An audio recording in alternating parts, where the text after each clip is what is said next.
në përgjithësi sa herë që ka ndërhyrje të politikës në çështjet e fesë, për herë ka pikpyetje dhe jo gjithmonë ndërhyrje e politikës ka sjellë suksese.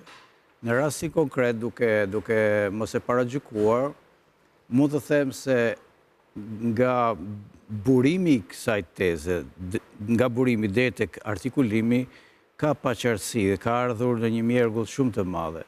Dhe ndërkohë destinacioni është aq i paqartë, sepse është shumë e thjeshtë ta deklarojmë mes nesh një qendër, të themi një shteti fetar, ta ngrem në një institucion fetar këtë komunitet.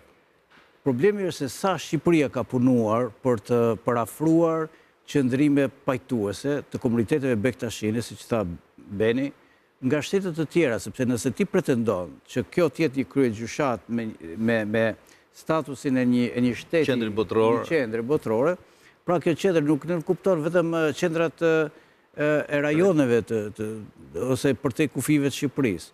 Por bëhet fjalë pikë pari në Turqi, që ka një komunitet jashtëzakonisht të madh. Do flasim për dhe komuniteteve tjera. Pra, kjo ka ardhur në një moment i paqartë. Të vetme gjë që i ka dhënë rëndësi kësaj është botimi në New York Times dhe fjalimi në OKB i kryeministit. Absolutisht kjo çështje duhet të rregulluar, sepse ka mbetur as një status i mirëfillt i një bashkësie fetare që të trajtohet me dinjitet të mjaftueshëm. Nuk mjafton një pasaportë për kreun e artikullit, sepse ka edhe të tjerë. Kjo s'bëhet fjalë në nivel pasaporte, bëhet fjalë në përfshirje protokollare. Pra nuk mund ta përfshish një herë kur do ti kreun e bektashizmit në protokollin shtetëror dhe 3 herë nuk do ta përfshish.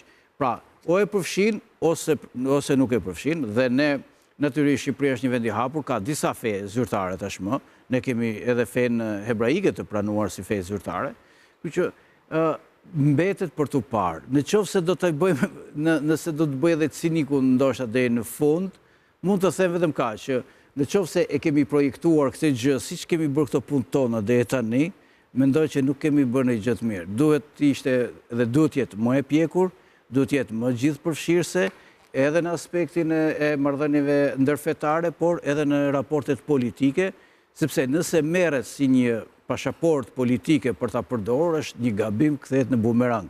Sepse në vend që ta ndihmojmë në këtë komunitet, nëse nuk e realizojmë këtë gjë, pyetja shtrohet atëherë, cili do të jetë zhgënjimi, cili do të jetë trajtimi, cili do të jetë respekti ndaj këtij komuniteti, dhe kur të vi dikush tjetër nesër, a do t'i trajtojë, do ta vijojë këtë proces?